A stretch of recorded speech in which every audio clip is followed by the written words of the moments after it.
같이 봅니다. 오늘 하나님의 말씀은 우리 고린도전서 14장 우리 1절부터 우리 19절까지의 말씀을 봅니다. 고린도전서 14장 1절부터 19절입니다. 제가 가지고 있는 성경책은 신약성경 279쪽 고린도전서 14장 1절부터 19절입니다.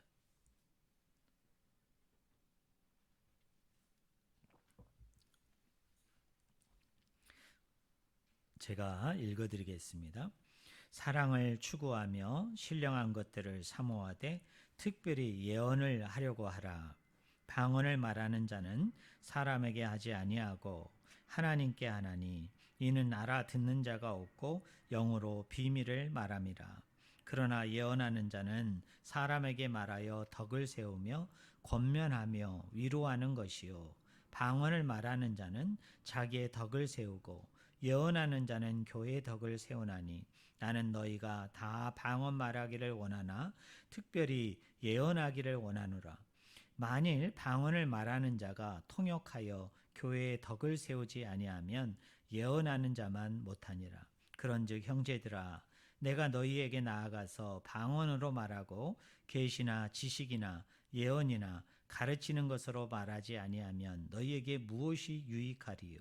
혹 필이나 검은고와 같이 생명 없는 것이 소리를 낼 때에 그 음의 분별을 나타내지 아니하면 필이 부는 것인지 검은고 하는 것인지 어찌 알게 되리요? 만일 나팔이 분명하지 못한 소리를 내면 누가 전투를 준비하리요?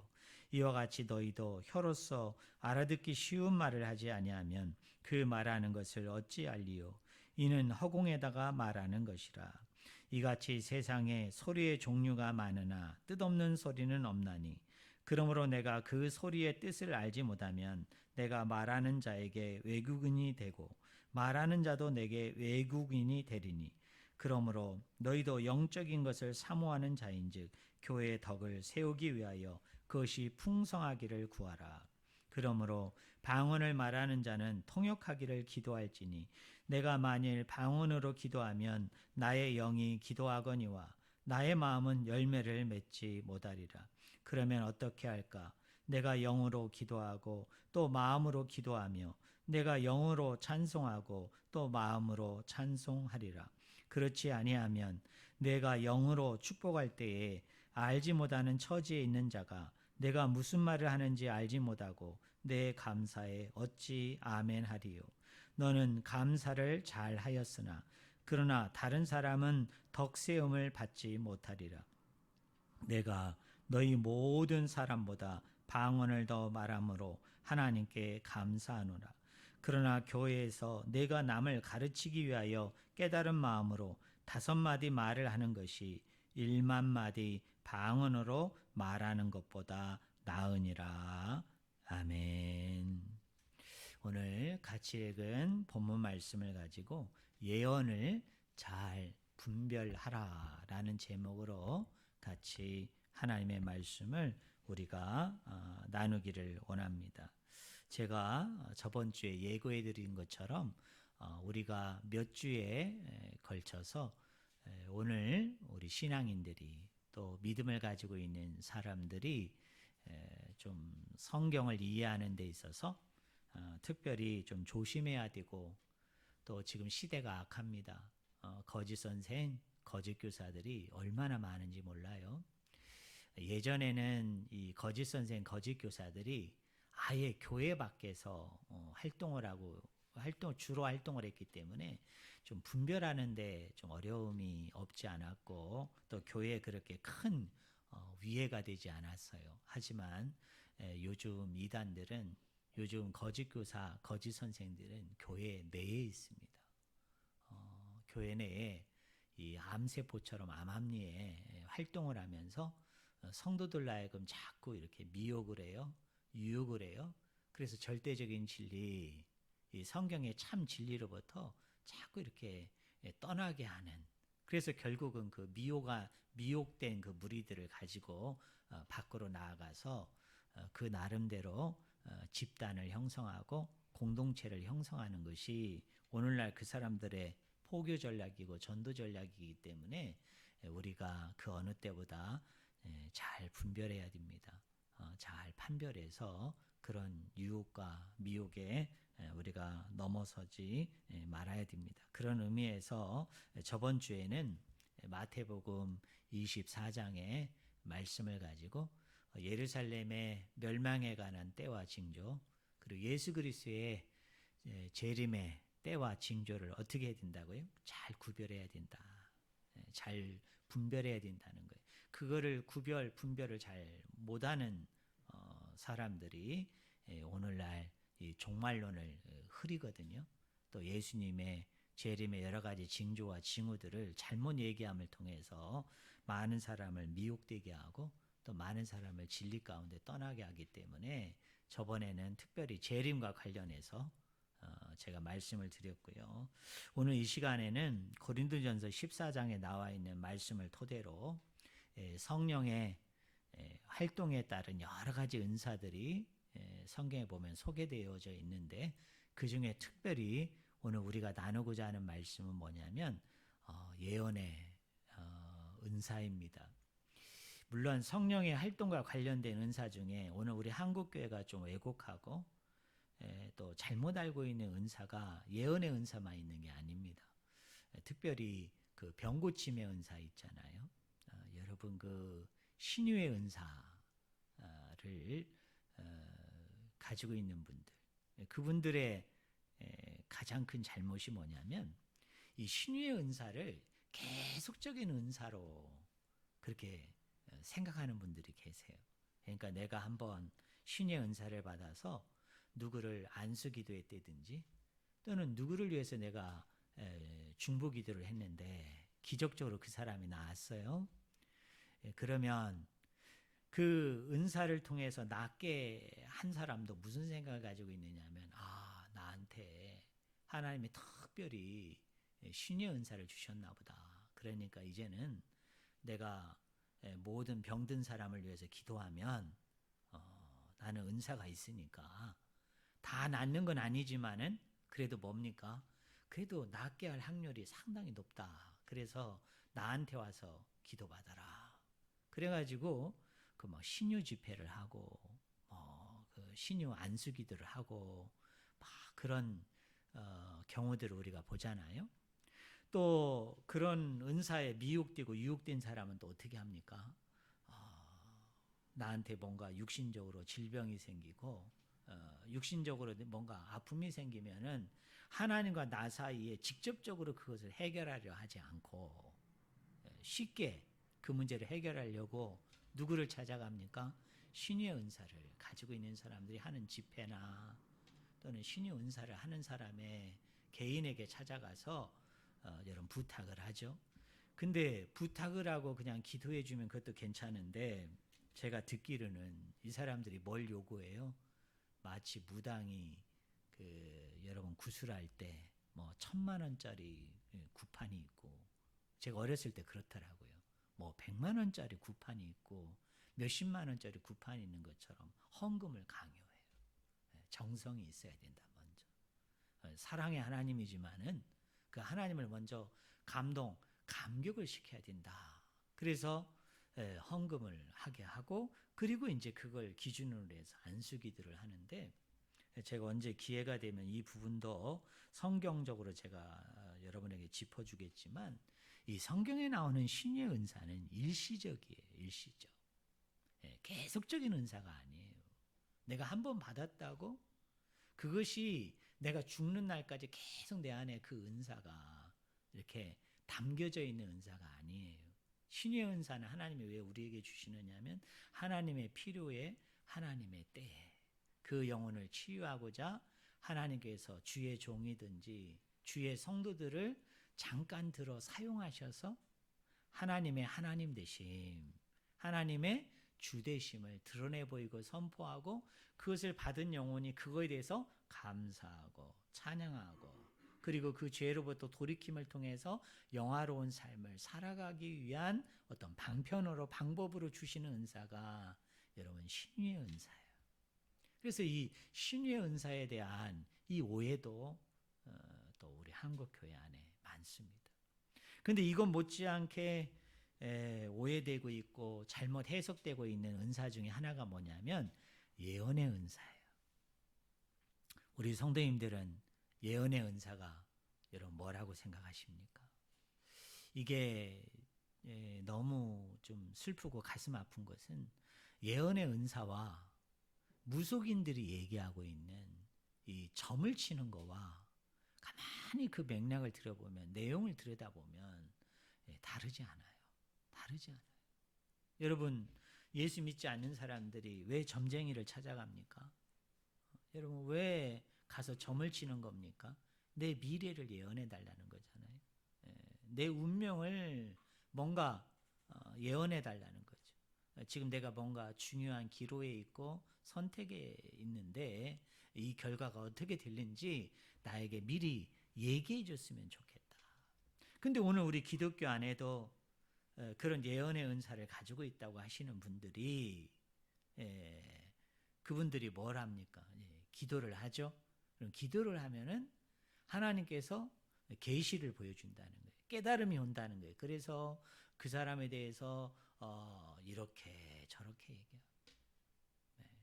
막 그게 때로는 막 책망도 하고, 때로는 권면도 하고, 위로도 하고, 때로는 그 사람의 어떤 그 미래에 대해서, 그 사람의 어떤 앞으로 되어질 일에 대해서 이렇게 예견하고 예단하는 그런 얘기를 하는 것 같은데, 성경은 전혀 그런 예언이 없어요.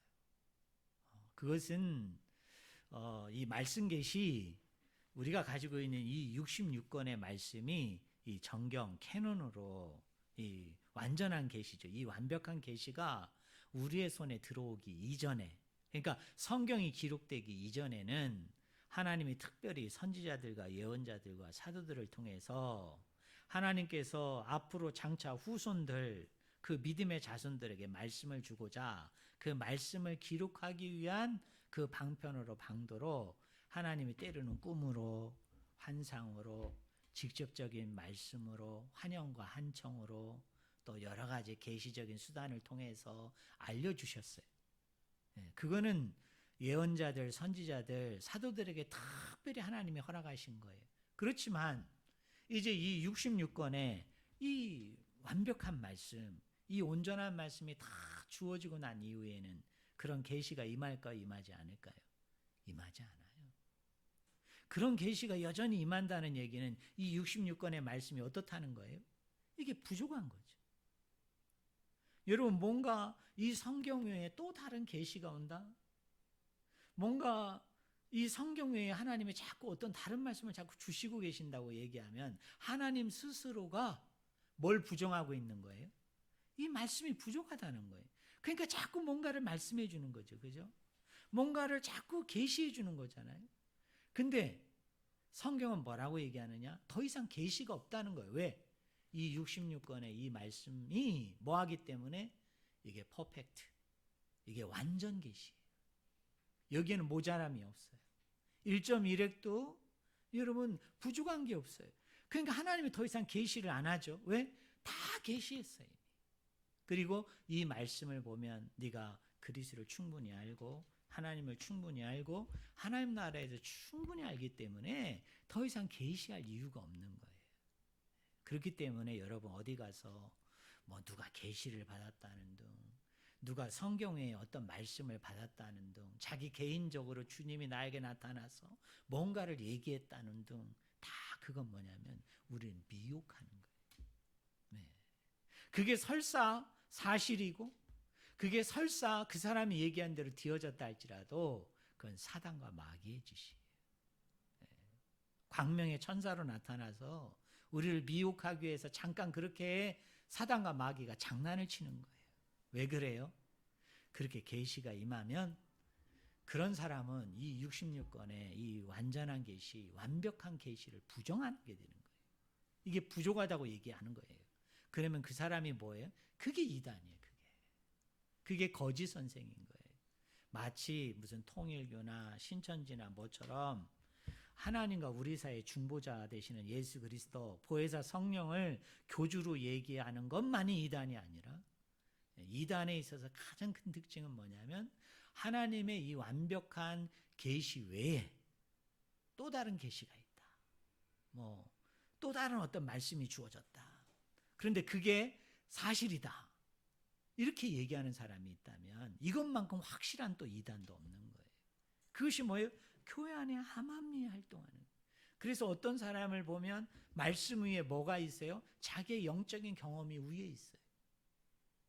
자기의 영적인 체험이 위에 있다고요. 여러분, 천주교와 우리 기독교의 차이가 뭔 줄 알아요? 우리 기독교는 성경이 있고 전통이 있는데 이 전통 위에 뭐가 있어요? 성경이 있는 거예요. 그래서 이 전통마저도 뭐의 빛에 의해서, 성경의 계시에 의해서, 빛에 의해서 해석되는 게 우리 기독교예요. 근데 천주교는 어떻게 되어 있는지 알아요? 말씀 위에 뭐가 있어요? 전통이 있어요. 말씀 위에 교황이 뭐라고 얘기했는가, 그 교황의 선포된 메시지, 그 교황의 선포된 교훈, 말씀이 있는 거예요. 그래서 교황의 말이 성경을 해석해요. 교황이 뭔가 메시지를 전한 게 그게 성경을 해석하는 거예요. 그리고 또 뭐죠? 여태까지 천주교가 여러 가지 공회를 해요. 회의를 하는데 그 회의에서 결정된 내용, 그 회의에서 결정된 그 사항이 뭐를 해석을 해요? 이 성경을 해석하는 거예요. 성경이 그걸 해석해야 되는데 거꾸로 그게 성경을 해석하는 거예요. 그래서 우리는 천주교를 뭐냐면 천주교 다닌다고 천국 못 가느냐 이렇게 얘기할 수는 없어요. 그 사람들도 우리랑 똑같은 텍스트를 사용하고 또 성부, 성자, 성령 다 인정하고 다 하니까. 하지만 천주교는 우리는 이단이라고 그러는 거예요. 그 차이가 있는 거예요. 자, 오늘 본문 말씀 우리가 중심으로 해서 도대체 성경에서 그럼 얘기하는 이 예언이 뭔가, 예언의 은사가 뭔가, 저는 우리 성도님들이 오늘 분명히 이걸 기억을 해서 여러분 우리 주위에 나 무슨 계시를 받았다, 또 내가 무슨 말씀을 받았다, 그리고 내가 당신 기도하면은 당신에 관한 모든 걸 하나님이 다 알려준다. 절대 미혹되지 말아요. 여러분, 그거 마저도 누가 하는 거다? 귀신이 하는 거예요. 그건 마귀가 하고 그건 잘못된 영이 하는 거예요. 제가 말씀드렸죠. 모든 것은 뭐 아래에서 해석이 돼야 된다? 성경의 아래에서 해석이 돼야 돼요. 원칙은 딱 그거예요. 성경에서 얘기하고 있느냐, 얘기하고 있지 않느냐. 성경에 정말 이게 기록된 말씀이냐, 기록되지 않느냐에 따라서 우리가 해야 돼요. 좀 얘기가 길어지는데요. 제가 예전에 어느 동네에서 제가 막 전도를 하는데 여기 우리 구루구에 보면은 이상한 교회들이 우리 구루구에 많이 몰려 있잖아요. 그 중에 한 교회가, 여러분 저기 구루구에 저쪽에 있는 교회가 뭐죠? 갑자기 생각이 안 나는데 만민중앙성결교. 그 이재롱 목사, 그 여자 성도들 성추행해가지고 여러분 감옥에 가가지고 지금 옥살이 하고 있잖아요.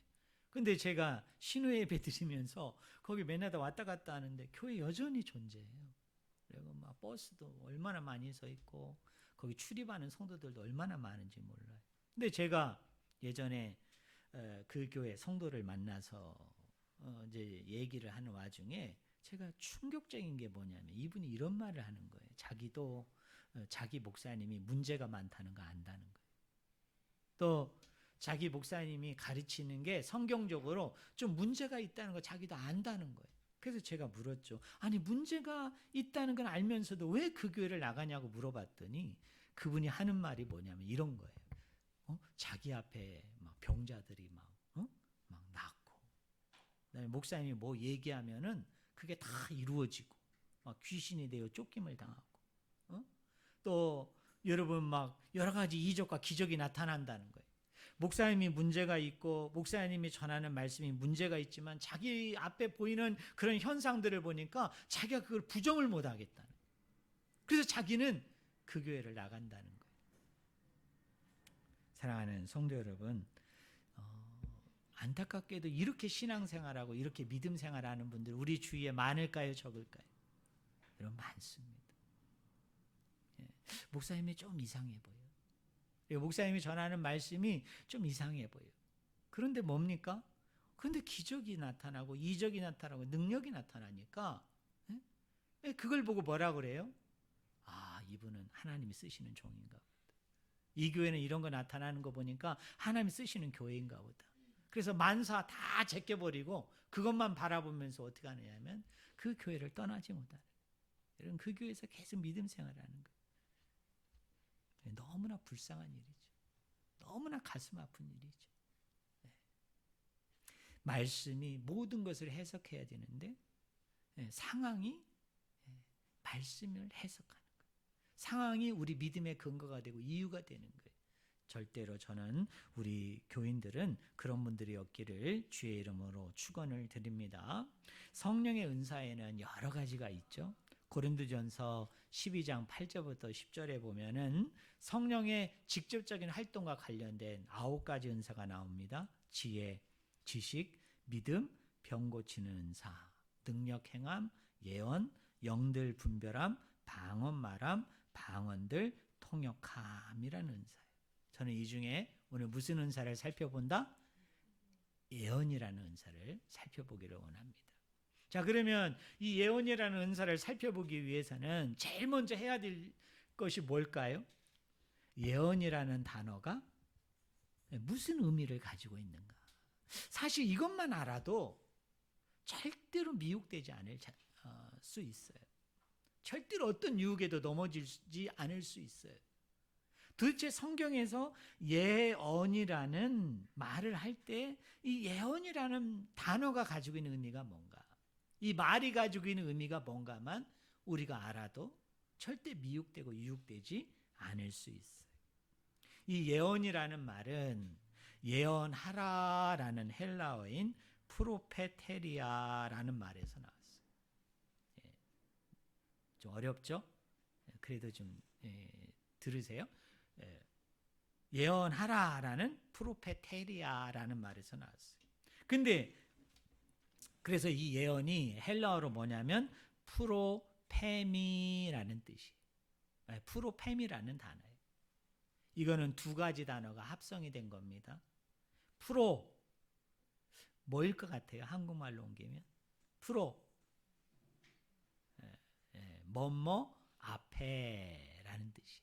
뭐뭐 앞에. 그리고 페미는 뭘까 했습니까? 말하다라는 뜻이에요. 그러니까 요거를 직역하면은 앞에서 말하다. 이렇게 성도들이 이렇게 모여 있잖아요. 제가 뭐 하고 있어요? 우리 성도님들 앞에서 말하고 있잖아요. 그게 성경에서 뭐예요? 그게 예언이에요. 그래서 이 프로페미라는 말에서 영어로 프라포사이라는 이 예언이라는 단어가 나왔어요. 근데 이게 좀 풀었으면은 뭐냐면 to speak before예요. 근데 이 before라는 이 단어가 이 영어를 보면은 때로는 어떤 의미로 쓰이죠? 뭐뭐 전에라는 시간적인 의미로도 쓰이지만 여러분, 이 before라는 말이 공간적인 의미로 쓰일 때도 있어요. 그래서 이거를 풀었으면 뭡니까? 누군가에게 말씀을 받아서 누군가에게 이렇게 말씀을 들어서 누구 앞에서? 사람들 앞에서 공간적으로 사람들이 모여있는 그 공간적으로 그 사람들 앞에서 뭐 하는 거예요? 말하는 것. 이게 성경에서 얘기하는 무슨 의미라고요? 예언이라는 의미예요. 근데 재미나는 건 이 한자를 보면은 이 예언자 할 때 이 예자를 너무나도 성경적으로 잘 예자를 썼어요. 여러분, 예는 두 가지 예가 있거든요. 하나는 미리 예자가 있어요. 지금 칠판이 없어서 제가 써드리면 좋은데 미리 예, 그러면 그때 예언자는 뭐죠? 미리 말하다. 그러니까 미래에 앞으로 일어날 일에 대해서 미리 말한다라고 얘기할 땐 미리 예자를 써야 돼요. 그런데 이 한문 성경을 보면은 이 예자가 무슨 예자냐면 맡길 예, 관여할 예라는 예자가 쓰였어요. 그러니까 앞에 나오는 영어나 헬라어하고 똑같은 의미죠. 맡긴다. 누가? 하나님이 우리에게 뭔가를 맡겨요. 하나님이 어떤 사람에게 전할 계시, 전할 말씀을 맡겨요. 그러면 그 사람이 그 말씀을 받아서 공간적으로 누구 앞에서? 사람들 앞에서. 여러분, 그 말을 전하는 것, 그 말씀을 가르치는 것, 그 말씀에 대해서 소개하는 것, 그게 예언이 가지고 있는 단어가 가지고 있는 의미예요. 원래 국어사전을 찾아보면요, 이 예언이라는 말은 원래 두 가지 의미가 있어요. 우리가 잘 아는 미리 말하다라는 의미가 있고, 다음은 뭐냐면 앞으로 말을 내밀다, 앞으로 말을 내놓다라는 의미를 가지고 있어요. 그런데 예수님 당시에는 두 가지 세계가 존재합니다. 유대인들을 중심으로 한 세계를 뭐라고 얘기하냐면 히브리어를 쓰기 때문에 그 사람들을 히브리어적 사고를 가진 세계라고 얘기하고, 또 하나는 이 그리스를 중심으로 이 사람들은 무슨 언어를 쓸까요? 헬라어를 쓰고 있어요. 그러니까 헬라적 세계가 있는, 하나는 히브리적 세계가 있고 하나는 헬라적 세계가 있는데, 헬라적 세계와 히브리적 세계의 사람들이 당시에 예언을 뭐라고 생각했느냐? 100%로 얘기하면 10%의 사람들만 앞날에 미래에 이루어질 일을 미리 말하다, 미리 예언하다, 미리 예고하다, 예견하다는 의미를 썼고, 대부분의 90%의 사람들은 뭐를 썼을까요? 공간적으로 사람들 앞에서 말하는 것으로, 연설하는 것으로, 설교하는 것으로, 가르치는 것으로. 그 당시의 사람들은 예언 그러면 점쟁이들이 여러분 점괘를 봐가지고 뭔가를 예견하고 예지하고 뭔가 일어나지 않은 미래의 사실을 예견하는 것으로 얘기한 게 아니고, 사람들을 모아놓고 그 사람들 앞에서 선생이, 오늘날로 얘기하면 랍비나 목사들이 하나님 말씀을 받아서 뭐하는 것으로? 설교하는 것으로. 그게 연설일 수도 있고 가르침일 수도 있고 다른 어떤 방법이고 양식일 수 있는데, 그런 걸 다 뭐로 여겼다고요? 예언으로 여겼다. 이걸 우리가 기억해야 될 필요가 있습니다. 자, 오늘 본문을 보면 바울이 두 가지 은사를 비교하죠. 뭐와 뭐를 비교합니까? 방언과 예언을 비교하고 있어요. 여러분 거기 14장 1절을 한번 보세요. 우리 14장 1절을 한번 같이 읽어봅시다. 같이 읽겠습니다. 사랑을 추구하며 신령한 것들을 사모하되, 그 다음이 중요합니다. 특별히 뭐를 하려고 하라? 예언을 하려고 하라라고 얘기해요. 특별히 예언을 하려고 하라. 근데 우리가 시간 관계상 쫙 살펴볼 수는 없는데, 여러분이 집에 가셔서 1절부터 19절을 딱 읽으면서 두 가지 의미로 한번 접근해 봐요. 여기서 얘기하는 예언이 미리 말하다라는 의미로 예언을 얘기하고 있는 것인가, 아니면 공간적으로 사람들 앞에서 말을 내놓다, 말을 내놓는다라는 의미 속에서 예언을 얘기하고 있는가를 우리가 주도면밀하게 자세히 살펴보면, 미리 말하다라는 식으로 예언을 만약에 해석을 하면은 매 절마다 이게 껄끄러워요. 이게 어울리지 않아요.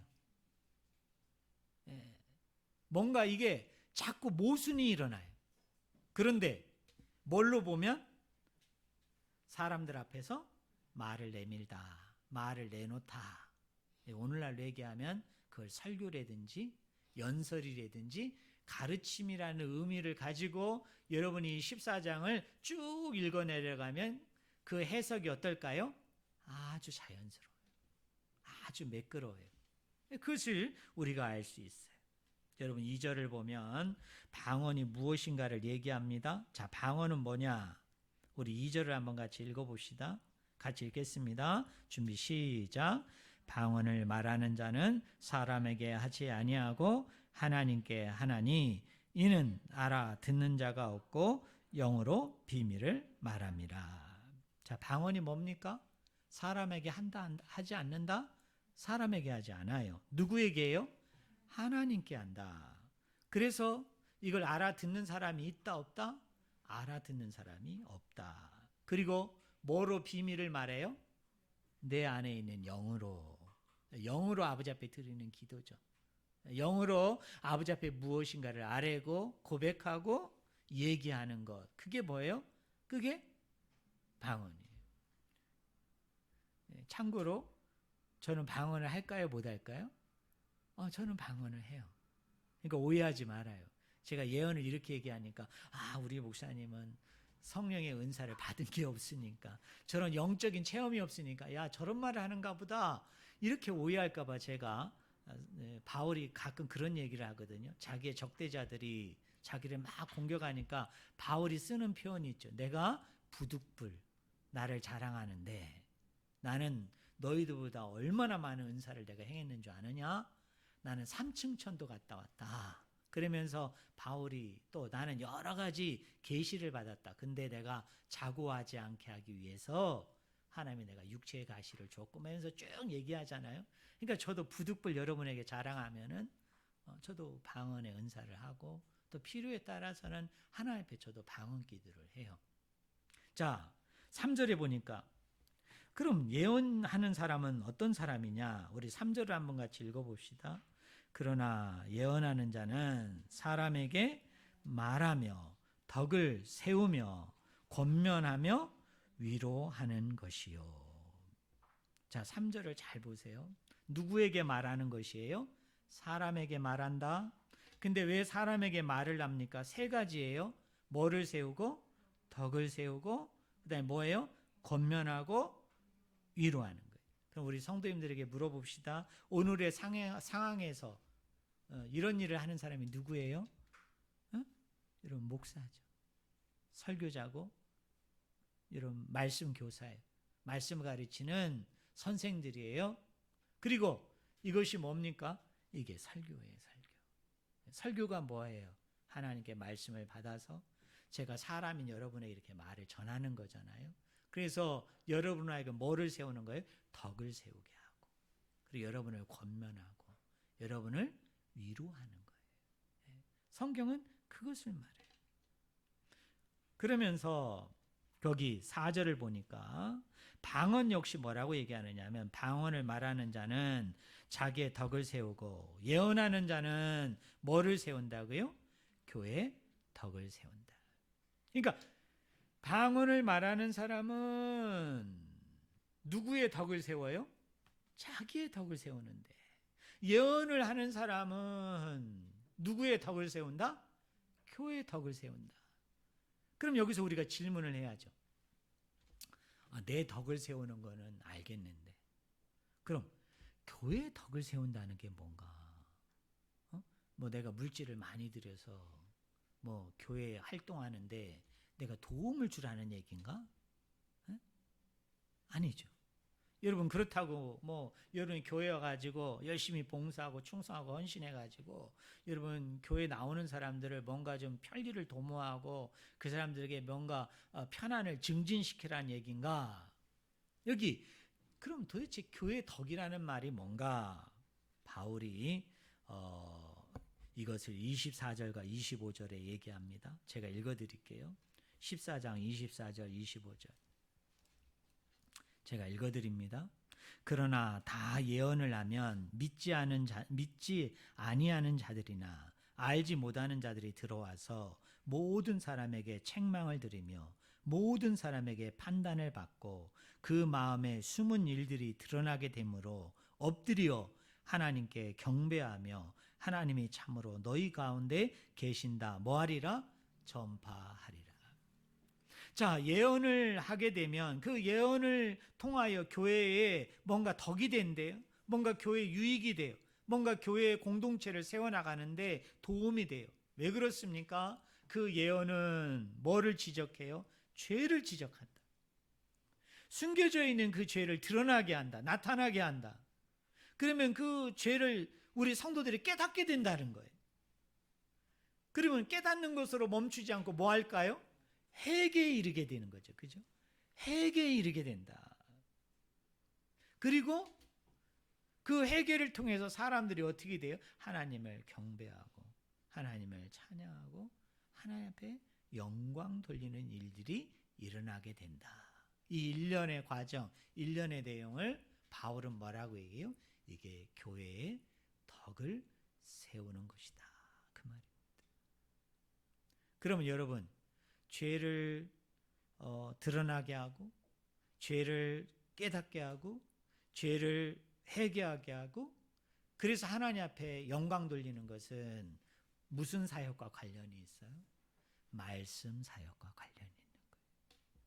여러분, 말씀 사역과 관련이 있는 거예요. 이건 기도 사역이 아니죠. 여러분, 기도는 누가 얘기하는, 하나님과 내가 얘기하는 거예요. 네? 그런데 지금 이런 일련의 일들은 여기 보세요. 믿는 사람에게도 나타나지만은 누구에게도 나타나요? 믿지 아니하는 사람에게도 나타난다. 네. 이게 복음 전파죠. 여러분, 말씀 전파잖아요.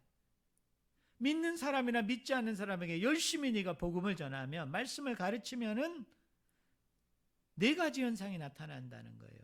그 안에 숨겨진 죄가 드러나고, 그 다음에 그 죄를 깨닫게 되고, 죄를 회개하게 되고, 그 일련의 과정을 통해서 이 사람이 거듭나고 중생하면서 뭐 하게 돼요? 하나님 앞에 영광 돌리는 일이 일어나게 될 것이다. 그러니 이 예언 사역은 뭐와 관련이 있다? 말씀과 관련이 있다. 그러면 예언자는 누구예요? 말씀을 가르치는 사람. 네, 말씀을 설교하는 사람. 그 사람이 예언자예요. 자, 시간 관계상 더 많은 말씀을 할 수 있는데 여기서 일단 예언을 한번 정리해 봅시다. 자, 예언이 가지고 있는 단어적인 의미를 우리가 살펴봤어요. 자, 단어적인 의미는 뭐예요? 공간적으로 사람들 앞에서 뭐 하는 거예요? 하나님께 위탁받은, 하나님께서 나에게 주신 말씀을 뭐 하는 거예요? 내놓는 거. 네. 그게 뭐예요? 그게 전달의 형식이죠. 그렇게 내놓는 것을 뭐라고 얘기한다? 예언이다 라고 얘기했어요.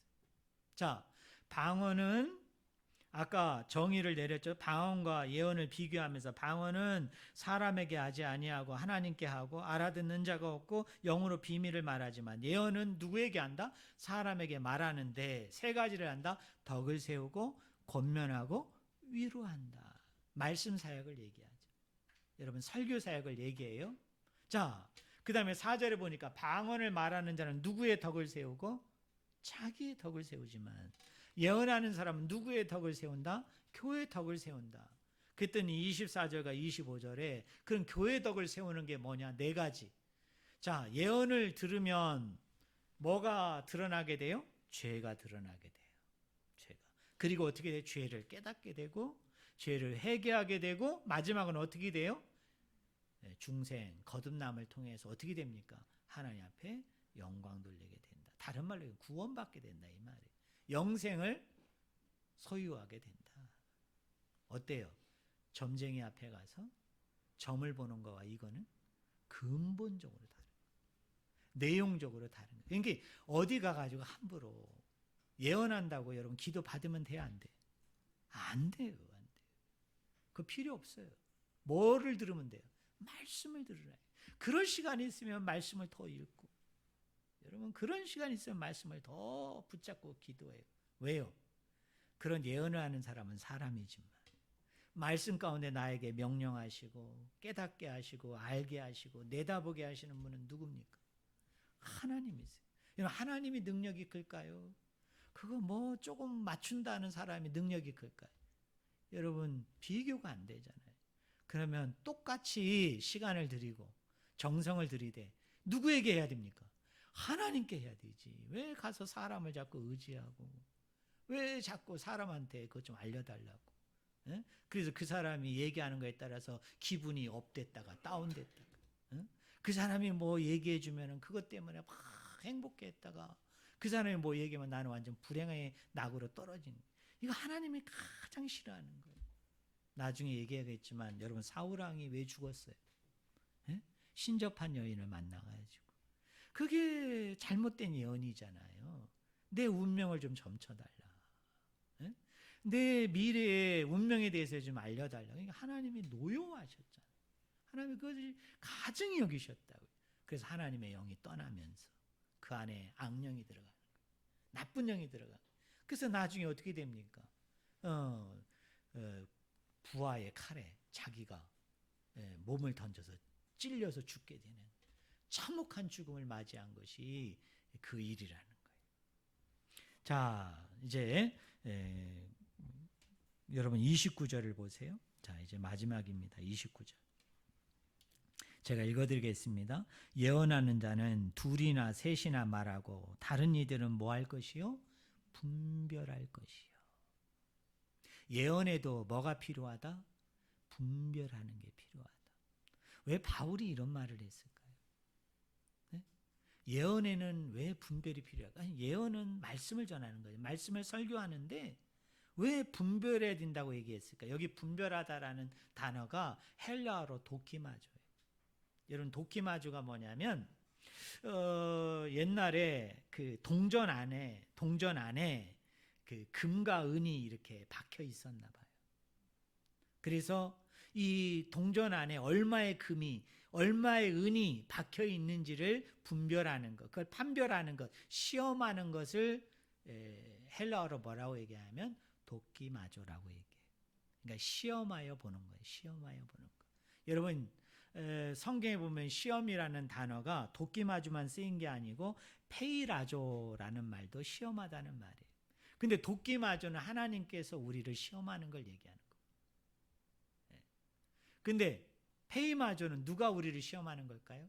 사단 마귀가 우리를 시험하는 거예요. 그래서 목사님들이 그런 말 많이 하죠. 영어로 보면 이게 확실히 구분된다. 여러분, 도끼마조는 뭐죠? 테스트예요. 테스트. 연단, 시험이에요. 근데 이 페이마저는 뭐죠? 템테이션.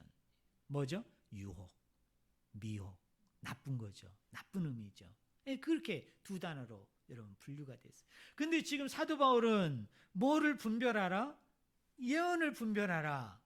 아마 사도 바울 당시에도 지금 우리 한국 교회처럼 이 예언의 은사를 남용하고 예언의 은사를 오용해가지고 이걸 잘못 적용하고 잘못 이야기하는 사례들이 있었다는 얘기일까요? 없었다는 얘기일까요?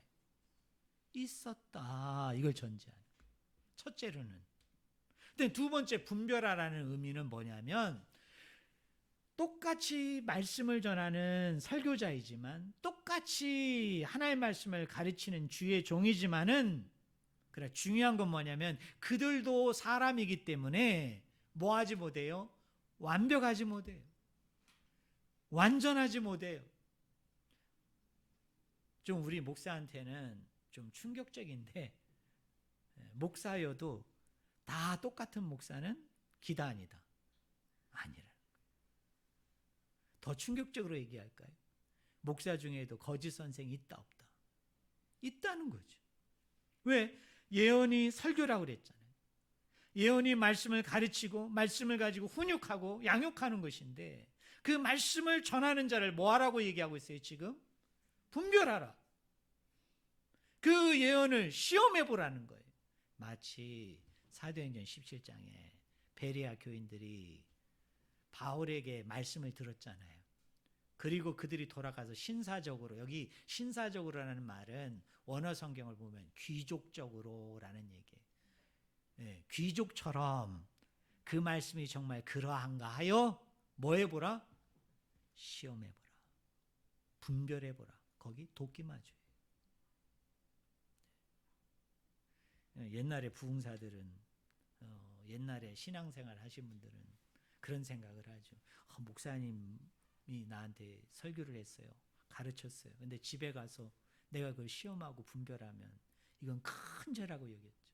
어떻게 내가 주의 종을, 어떻게 우리 교회 목사님의 메시지를, 그것도 하늘이 주신 메시지, 하나님이 주신 메시지인데 내가 이걸 가지고 이게 시시비비를 가리고 이게 정말 그러한가 하여, 이게 정말 맞는가 하여 이렇게 재보는 것은 뭔가 상당히 불경죄라. 그러면 큰 머리 올 것 같아.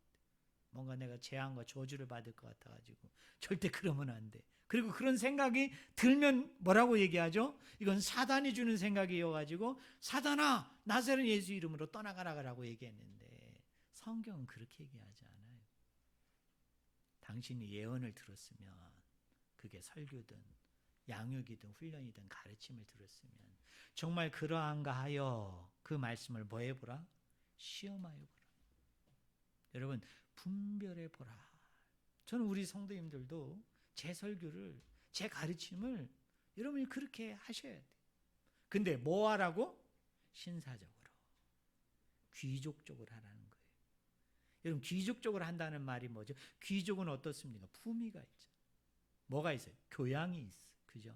물론 뭐 오늘날 여러분 부자 중에 보면은 막 그 갑질하는 부자를 얘기하는 게 아니고, 우리가 일반적으로 그냥 건강 상학적으로 얘기하면 고대 시대 귀족은 아마 그랬던 것 같아요. 좀 뭔가 좀 사람이 말하는 것도 좀 예의가 있고, 뭔가 좀 경건하고, 뭔가 품위가 있는. 그러니까 말씀을 네가 분별을 하되 귀족적으로 하라 이 말이에요. 신사적으로 하라 이거예요. 왜요? 말씀은 육적으로 분별할 수 있는 게 아니고 영적으로 분별할 수 있기 때문에 정말 그러한가 하여 뭐하는 마음을 가지고? 기도하는 마음을 가지고,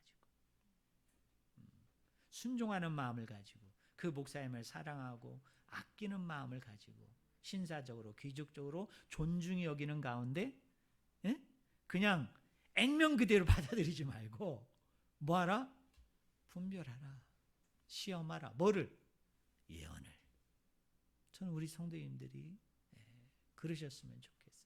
요새 여러분 유튜브로 또 여러분 기독교 방송도 막 들어보면 요새 말씀이 홍수 시대잖아요. 여러분 얼마나 말씀이 막 홍수같이 쏟아집니까? 그런데 여러분 잘 분별하셔야 돼요. 잘 분별하셔야 돼요. 목사님이라고 다 옳은 말씀, 다 진리의 말씀, 생명의 말씀, 물론 거의 다가 그렇지만, 그러나 부분적으로는 몇몇의 사람들은 그렇지 않다는 사람들도 있다는 것을 바울도 인정했기 때문에 뭐 해야 돼요? 경계해야 돼요. 자, 마지막으로 얘기합니다. 초대교회 시대에는 누가 설교를 했죠? 주로 사도들이 했죠. 그죠?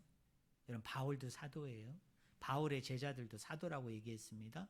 자, 사도들이 얘기했어요.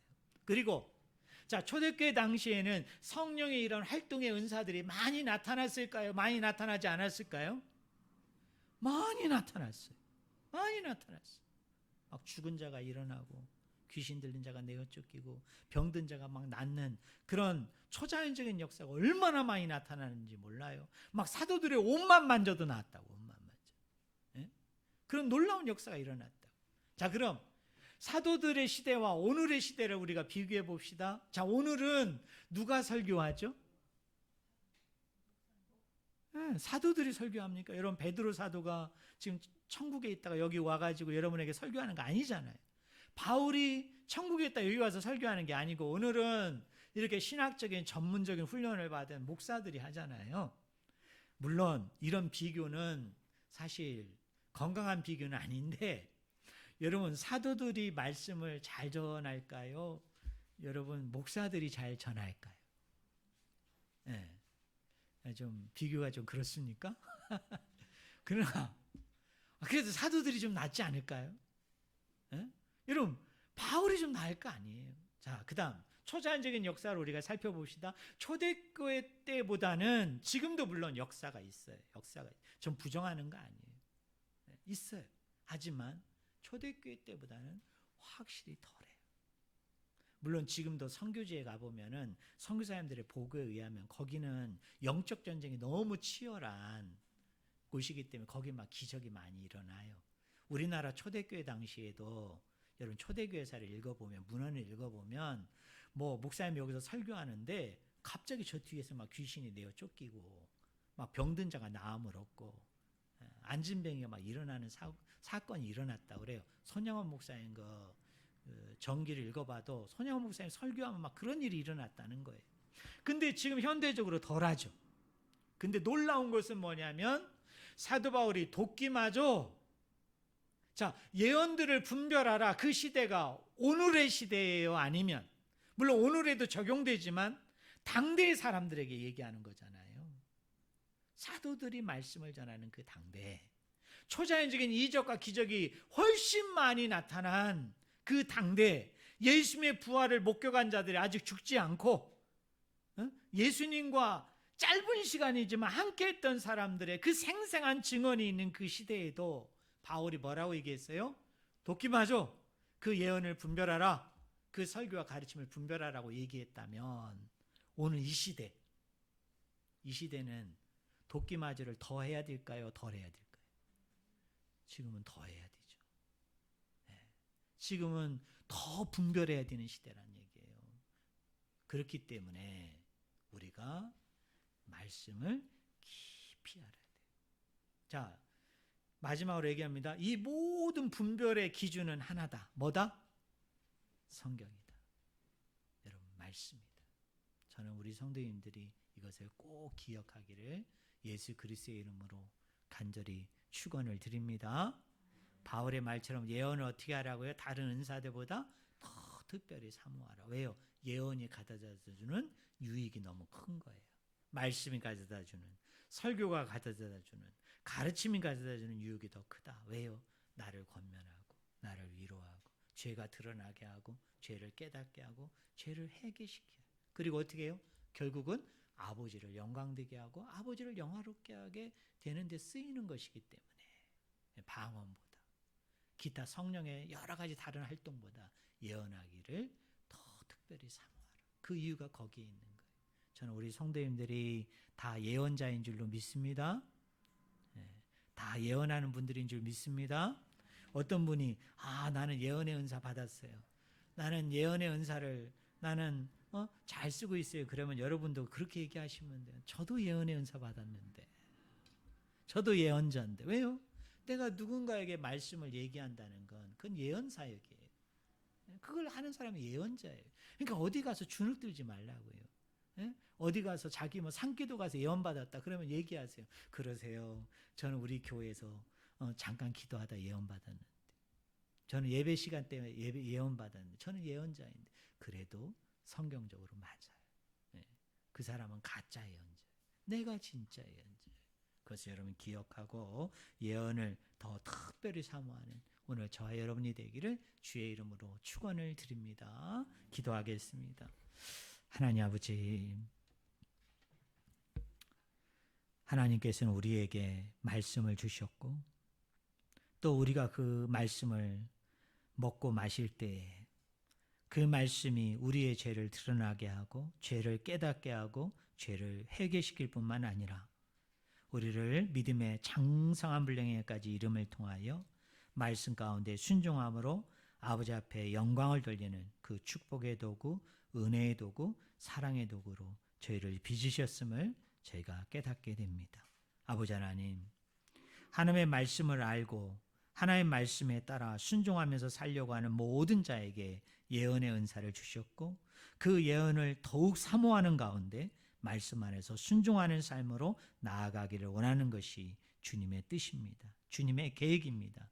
이 계획 가운데, 이 말씀 가운데 날마다 살아가는 우리 모든 성도님들이 될 수 있도록 동행하여 주시옵소서. 이제는 우리 주 예수 그리스도의 은혜와 하나님 아버지의 무한하신 사랑과 성령님의 감화, 교통, 은혜 충만하신 역사가 주의 핏값으로 사신 이 몸된 교회 위에, 우리 사랑하는 성도님들 머리머리 위에, 그 섬기는 직장과 생업 위에, 이 민족과 선교지 가운데 영원토록 함께 있을지어다. 아멘.